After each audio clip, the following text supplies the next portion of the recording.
એક છત્રપતિ શિવાજી મહારાજ જીજાબાઈના ઉદરમાં હોય અને જીજાબાઈ બાપુ પ્રસૂતિની વેદના ઉપડ્યા પછી ઘોડા ઉપર બેહીને 85 ગૌની મજલ કાપી. તમે હું તો પુરુષ છે, પ્રસૂતિની વેદનાની બાપુ આપણે વાત સાંભળી ને તોય આપણા બાપુ ટમરા બોલવા માંડે. એ પ્રસૂતિની વેદના કેવી હોય તો આ માવડીઓ બહેનોને ખબર હોય. એ વેદના ઉપડ્યા પછી બાપુ આ જનેતા એક પગલું ઉપાડવું હોય ને તો એને પહાડ જેવડું લાગે. અને વેદના ઉપડ્યા પછી જીજાબાઈ બાપુ ઘોડા ઉપર બેહીને 85 ગૌની મજલ કાપી છે. એ માં કેવી છે. અને પછી વેદનાનો પાર નો રહ્યો. જંગલમાં એક શિવાલય હતું ને શિવાલયમાં બાપુ ઢહડાતી માં ગઈ અને અહીંયા દીકરાનો જન્મ કરાવ્યો.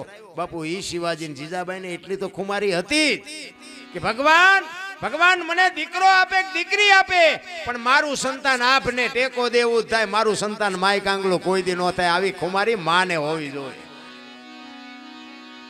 માયુએ બાપુ ફેશનમાં દી ઉઠાડ્યો છે. શું પરજા હારી થવાની હતી. અરે સંતો થાકી રહ્યા. મારા જેવાની વાત તો છે ને મગજમાં બે.